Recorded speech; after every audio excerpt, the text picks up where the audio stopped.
Hi everyone, welcome to my YouTube channel. I am Shalu Vajpayee. दोस्तों, आज के इस वीडियो में हम डिस्कस करेंगे आपकी मेडिवल इंडिया के प्रीवियस ईयर क्वेश्चन पेपर को। इसको हम लोग मध्यकालीन भारत भी कहते हैं। दोस्तों, इसका देखिए जो थ्योरी पार्ट है, ठीक है, उसको हम पूरा डिस्कस कर चुके हैं। तो वहाँ पे अगर आपने नहीं देखा है थ्योरी पार्ट तो ज़रूर से देख लीजिएगा। मैंने वहाँ पर एक एक चीज़ को डिस्कस करा है, ठीक है। अभी हमने शेर शाह थ्योरी को पूरा कंप्लीट किया है। इसके बाद हम जो अकबर हो गए, जो बाकी थोड़ी चीज़ें बची हैं उसको भी कंप्लीट कर देंगे। तो उससे आपका जो पूरा मेडिवल इंडिया है वो पूरा कंप्लीट हो जाएगा, ठीक है। वहाँ पे मैंने सारी चीज़ों को माइंड मैप के थ्रू बताने की कोशिश करी है, जिससे कि आपको आसानी से चीज़ें याद हो जाएं। दोस्तों, तो यहाँ पर देखिए मैंने कोशिश करी कि आपको जितने भी इसके क्वेश्चंस आए हुए थे वो मैं डिस्कस कर लूँ, जिससे कि आपका जो पूरा कॉन्सेप्ट है वो पूरा क्लियर हो जाएगा। इसके बाद आपको और कहीं से पढ़ने की ज़रूरत नहीं पड़ेगी, राइट। तो यहाँ पर मैंने स्क्रीनशॉट ले लिया था। आप जानते हैं कि लॉकडाउन का पीरियड चल रहा है, तो मैं यहाँ पे हैंड रिटन नोट्स प्रोवाइड कराती हूँ आपको। लैपटॉप मेरे पास है नहीं, तो आप देखिए जब क्वेश्चन को सॉल्व करेंगे तो आपको खुद दिखेगा कि मैंने यहाँ पे सारी चीज़ों को कंप्लीट कराया था थ्योरी पार्ट में, राइट। तो देखिए जो इसका पहला सवाल है वो यहाँ पे क्या कह रहा है कि लाल बख्श की उपाधि किस शासक को दी गई है। तो इसका जो करेक्ट आंसर होगा वो क्या होगा, 4 होगा, ठीक है। 4 है, कुतुबुद्दीन ऐबक है। देखिए लाल बख्श का मतलब क्या होता है, यहाँ पे लाल बख्श का मतलब यहाँ पे ये है लाखों का दान देने वाला। उसको हम लोग क्या बोलेंगे, लाल बख्श बोलेंगे, ठीक है। तो यहाँ पर देखिए जो आपके कुतुबुद्दीन ऐबक हैं वो आपके किसके, मोहम्मद गौरी के दास थे दोस्तों। और आपका जो तराइन का सेकेंड वॉर हुआ था उसके बाद देखिए गौरी ने कुतुबुद्दीन ऐबक को, ठीक है, यहाँ की जो इसने भारत में जितने भी देश जीते थे उसका उसने उसको मतलब कि प्रबंधक नियुक्त कर दिया था। और यहाँ पे जो ऐबक है उसने इंद्रप्रस्थ को अपना मुख्यालय बनाया था, ठीक है। और इसको जो ऐबक है उसको बहुत सारे नाम से भी हम लोग जानते हैं, जैसे हतीम द्वितीय हो गए, ठीक है, कुरान खान हो गए और लाल बख्श हो गए। तो ये इन सभी के इसके नाम हैं। तो ये सब ध्यान रखिएगा, ठीक है। तो उम्मीद है कि आपको ये क्वेश्चन अच्छे तरीके से समझ में आ गया होगा। आगे हम बात करते हैं दोस्तों। यहाँ पे देखिए जो कुतुब मीनार है, ठीक है, किस प्रसिद्ध शासक ने पूरा करवाया था। तो यहाँ पर देखिए अभी आपको इसको लेकर के बहुत कंफ्यूजन हो जाएगा, ठीक है, यहाँ पे क्योंकि इन सभी का देखिए थोड़ा थोड़ा कंट्रीब्यूशन है। तो यहाँ पर देखिए जो इसका करेक्ट आंसर है वो क्या है, इल्तुतमिश है, ठीक है। मेनली क्या है, इल्तुतमिश है। यहाँ पर देखिए जो कुतुब मीनार है उसका जो निर्माण है वो जो ख्वाजा कुतुबुद्दीन बख्तियार काकी की स्मृति में बनवाया गया था, ठीक है। तो ये ऐबक ने करवाया था। उसके बाद देखिए क्या हुआ कि इसकी इसने 4 मंजिलें बनवाई थी। क्या थी, 4 मंजिलें बनवाई थी। उसके बाद क्या हुआ कि इसकी जो ऊंचाई तब कितनी थी, यहाँ पे 225 फुट थी, ठीक है, निर्धारित करी गई थी। तो उसके बाद क्या हुआ कि जो ऐबक है, ठीक है, ऐबक एक मंजिल को ही बनवा पाए थे। उसके बाद जो बाकी जो काम था वो किसने पूरा करवाया था, इल्तुतमिश ने पूरा करवाया था, ठीक है। उसके बाद यहाँ पे जो अलाउद्दीन खिलजी हैं उन्होंने यहाँ पे इसमें एक प्रवेश द्वार को भी जुड़वाया था, जिसको हम लोग अलाई दरवाज़ा भी कहते हैं, ठीक है। फिर आपके फिरोज शाह तुगलक आएंगे, उनके शासनकाल में यहाँ पर बिजली गिर गई थी। तो इसकी जो चौथी मंजिल है वो इसकी क्षतिग्रस्त हो गई थी, ठीक है। तो उसको तुड़वा करके इसने 2 मंजिल एक्स्ट्रा और बनवा दी थी। तो इस तरह से आप ध्यान रख सकते हो। उसके बाद 1506 में यहाँ पर जो सिकंदर लोदी ने इसकी मरम्मत करवाई थी। और अब इसकी ऊंचाई कितनी है, 234 है। कितनी है, 234 है। तो ये आपको ध्यान रखना है। तो इसका जो करेक्ट आंसर है वो क्या हो जाएगा, इल्तुतमिश हो जाएगा, राइट। आगे हम बात करेंगे।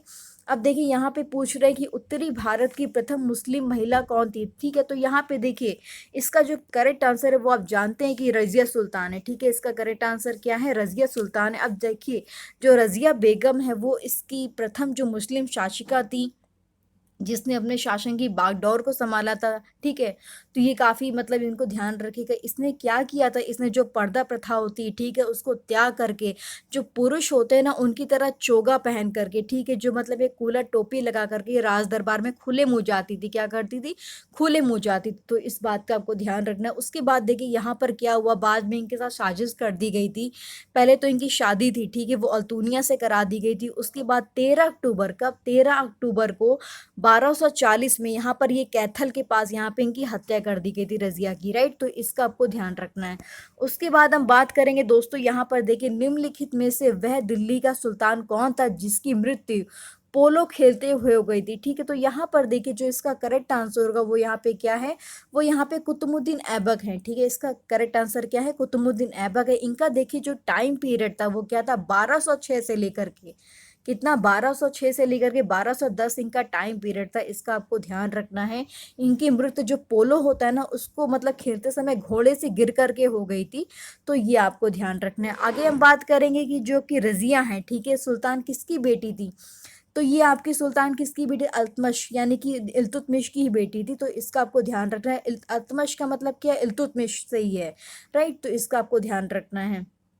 उसके बाद बात करेंगे हम लोग, जो मोहम्मद गौरी ने जो विजित प्रदेश थे उसकी देखभाल के लिए निम्नलिखित में से किस विश्वसनीय जनरल को यहाँ पे छोड़ दिया था। तो मैंने आपको बताया था इसका आंसर अभी, कि यहाँ पे देखिए जो कुतुबुद्दीन ऐबक है, ठीक है, यहाँ पे इनको नियुक्त किया गया था। मैंने बताया अभी आपको कि जो तराइन का सेकेंड वॉर हुआ था, क्या था, तराइन का सेकेंड वॉर हुआ था। उसके बाद गौरी ने जो मतलब कि ऐबक को यहाँ पे जितने भी प्रदेश जीते थे उसका यहाँ पे इसको प्रबंधक नियुक्त कर दिया था दोस्तों, ठीक है। और ऐबक ने आपके जो इंद्रप्रस्थ है वहां पे अपना मुख्यालय बनाया था। तो यहाँ पे इसका करेक्ट आंसर क्या हो जाएगा, कुतुबुद्दीन ऐबक हो जाएगा। तो ये आप देख सकते हैं कि सभी क्वेश्चंस आए हुए पूछे गए, और ये सभी मैं डिस्कस कर चुकी थी थ्योरी पार्ट में। तो आपको उम्मीद है कि समझ में आ रही होंगी चीजें। अभी हम आगे बात करेंगे। यहाँ पे लिखा है दिल्ली सल्तनत का जो राज्यकाल है वो कब समाप्त हुआ था। तो दिल्ली सल्तनत का जो राज्यकाल है वो आपका देखिए इसका करेक्ट आंसर क्या होगा, 1526 में, जब आपके बाबर आए थे, ठीक है। जब बाबर यहाँ पे आएंगे इसके बाद आपका मुगल पीरियड जो होगा वो स्टार्ट हो जाएगा, ठीक है। तो यहाँ पे इसका जो टाइम पीरियड है, जो दिल्ली सल्तनत है वहाँ के जो शासक हैं उन्होंने बहुत ही मतलब कि बड़े भूभाग में अपना शासन किया था। जैसे यानी 1206 से लेकर, ठीक है, 1206 से लेकर के यहाँ पे 1526 तक यहाँ पर इन्होंने शासन किया था। कब तक, 1526। इसके बाद देखिए यहाँ पर इसकी इब्राहिम लोदी से जो बाबर है उसकी लड़ाई हो गई थी। उसके बाद यहाँ पर बाबर ने इब्राहिम लोदी को हरा करके यहाँ पर मुगल जो वंश है उसकी स्थापना करी थी, ठीक है। तो यहाँ पे इसका करेक्ट आंसर क्या हो जाएगा, 1526 हो जाएगा, राइट। आगे देखते हैं। दिल्ली के सुल्तान का पद संभालने से पहले बलबन किस सुल्तान के प्रधानमंत्री थे। तो यहाँ पर देखिए जो इसका करेक्ट आंसर है वो यहाँ पर क्या हो जाएगा दोस्तों, नसरुद्दीन, ठीक है। नसरुद्दीन इसका करेक्ट आंसर होगा। अब देखिए जो बलबन थे उन्होंने आपके षड्यंत्र रच करके जो महमूद शाह हैं उनको 1246 में मतलब कि हटा करके, ठीक है, 1246 में हटा करके आपके नसरुद्दीन को यहाँ पर सुल्तान बनाया था। उसके बाद जो बलबन है उनकी जो पुत्री थी यहाँ पर उनका विवाह किससे करा दिया, आपके नसरुद्दीन से करा दिया। किससे करा, नसरुद्दीन से कराया। फिर नसरुद्दीन ने बलबन को आपकी उल्गू खां की उपाधि दी थी, ठीक है, इस बात का ध्यान रखना है, ठीक है। फिर 1266 में कैसा हुआ कि इनकी मृत्यु के बाद, किसकी, नसरुद्दीन की मृत्यु के बाद यहाँ पर जो इसकी गद्दी पर कौन बैठे थे, बलबन बैठे थे, ठीक है। तो ये इसका करेक्ट आंसर हो जाएगा, क्या होगा, नसरुद्दीन हो जाएगा दोस्तों। नेक्स्ट हम बात करेंगे। यहाँ पर देखिए जो चंगेज खान ने जलालुद्दीन का पीछा करते हुए किसके शासनकाल में भारत की सीमाओं पर आक्रमण किया था। तो यहाँ पर इसका करेक्ट आंसर क्या होगा, इल्तुतमिश हो जाएगा, राइट। अब देखिए जो आपके मंगोल नेता थे चंगेज खान, उन्होंने आपके जो पर्शिया ईरान के शासक थे जलालुद्दीन, ठीक है, जलालुद्दीन महमूद, उनको मतलब कि उनका जो साम्राज्य पूरी तरीके से नष्ट कर दिया था, ठीक है। उसके बाद कैसा हुआ कि जो इनके पुत्र थे वो मतलब कि भाग करके कहाँ पर आए थे, भारत की ओर आए थे। कहाँ आए थे, भारत की ओर आए थे। और चंगेज खान भी इसका पीछा करते हुए जो सिंध नदी है उसको यहाँ पर पहुंच गए थे, सिंध नदी तक ये पहुंच गए थे, ठीक है। तो इसका आपको ध्यान रखना है। और इसी वक्त जो चंगेज खान है उन्होंने इल्तुतमिश के दरबार में अपना दूत भेजा और बोला कि तुम इसकी हेल्प नहीं करोगे, ठीक है, इसकी मदद नहीं करोगे। तो उसको सावधान किया था एक तरह से। और फिर इल्तुतमिश ने इसकी हेल्प नहीं करी थी। और इसी तरीके से जो इल्तुतमिश है उसने अपने जो शासक साम्राज्य में जो मंगोल का आक्रमण होने से बचाया था, ठीक है। तो ये आपको ध्यान रखना है। तो इसका करेक्ट आंसर क्या हो जाएगा, इल्तुतमिश हो जाएगा। नेक्स्ट हम बात करेंगे यहाँ पर जो निम्नलिखित में से किसको शक्तिशाली सैन्य बलों का एक समूह चिलगानी के विनाश का श्रेय देते हैं। तो यहाँ पर इसका करेक्ट आंसर क्या है, बलबन है। अब देखिए जो इल्तुतमिश है उसके जो गुलाम सरदार थे, ठीक है, जो अपने गुलाम सरदारों का एक गुट बनाया था। क्या बनाया था, एक गुट बनाया था, जिसको हम लोग 40 दल भी कहते थे, ठीक है। तो यहाँ पर जो बलबन है वो भी इसका हिस्सा था, राइट। तो यहाँ पर कैसा हो कि बहुत ही वो अच्छे तरीके सक्रिय तरीके से भाग लेता था और यहाँ पे जो भी चीज़ें थी उसको देखता था एक तरह से, ठीक है। फिर कैसा हुआ कि जो 40 गुट के लोग थे वहाँ पर अगर कोई मतलब कि सजा होने लगी तो अपराध होता था, उसके लिए भी उनको बहुत ही कठोर दंड देने लगे। फिर जो शेर खान है, ठीक है, जो शेर खान है वो इसका जो बलबन है उसका चचेरा भाई था, ठीक है, शेर खान चचेरा भाई था। तो कैसा हुआ कि बहुत ही जो शेर खान है बहुत ही योग्य शासक था, ठीक है, मतलब बहुत ही योग्य उसकी पर्सनालिटी थी। तो कैसा हुआ कि जो बलबन है बहुत ही उससे जलता था एक तरह से, ठीक है, मतलब उसकी जो मतलब बहुत ही योग्यता से वो जलता था, राइट। तो इसलिए उसने क्या किया, बलबन ने उसको जहर दे करके मार दिया, किसको, शेर खान को मार दिया। और जैसे ही शेर खान की मौत हो गई तो उसके बाद जो इसका पूरा गुट है, ठीक है, जो 40 दल का गुट है पूरी तरीके से नष्ट हो गया था। तो इसका किसका हाथ है इसमें, आपके बलबन का हाथ है, राइट। नेक्स्ट हम बात करेंगे। अब देखिए यहाँ पे क्वेश्चन है, मदुराई तक सफलतापूर्वक बढ़ने वाला दिल्ली का जनरल कौन था? तो यहाँ पर देखिए इसका करेक्ट आंसर क्या हो जाएगा? जनरल मलिक काफूर। तो यहाँ पे देखिए ये आपके अलाउद्दीन खिलजी जो है, अपनी मूवी भी देखी होगी, उसका सेनापति था। इसका वास्तविक नाम क्या था? चंद्रराम था। क्या था? चंद्रराम था। इसको देखिए जो 1000 दिनार खरीद जाने के कारण इसको 1000 दिनारी भी कहते हैं। तो 1000 दिनारी से भी इसको ध्यान रखिएगा कि इसको मलिक काफूर को। उसके बाद नेक्स्ट हम बात करेंगे दिल्ली के खिलजी सुल्तान कौन थे? तो यहाँ पर देखिए इसका करेक्ट आंसर हमारा क्या हो जाएगा?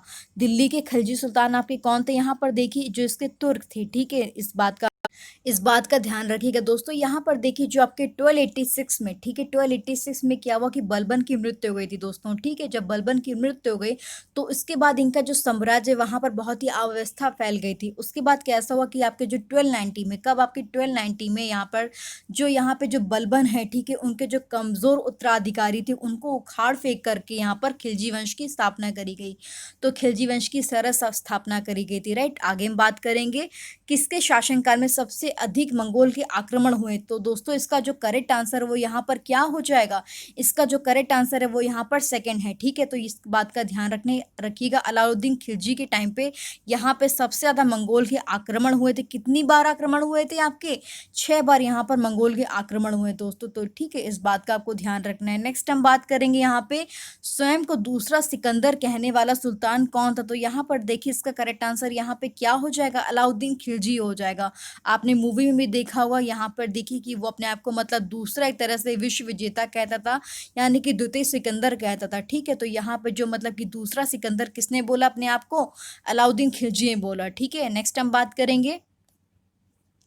यहाँ पर देखिए, यहाँ पे जो दूसरा सवाल है वो यहाँ पे क्या कह रहे हैं कि सुल्तान वंश के जो विशालतम स्थायी सेना है, जिसका सुल्तान मतलब जिसका जो भुगतान है वो सीधा राज्य के द्वारा करते थे, तो वो किसने बनाई थी आपकी?